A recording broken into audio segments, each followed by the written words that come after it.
এটা কাট, মাঝখানেরটা কাট। Short short.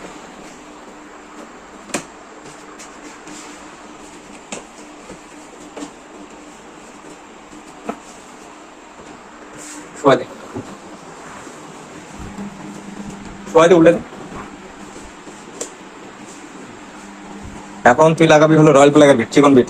হ্যাঁ, bag থেকে চিকন বিট বের করবি, রয়্যাল প্লাগ বের করবি, স্কুলে যে এখানে আছে এগুলো হয়ে যাবে। থ্রেড আছে নাকি খুঁজে বের কর। বান্ধব হলো কার্টুনগুলো সুন্দর করে।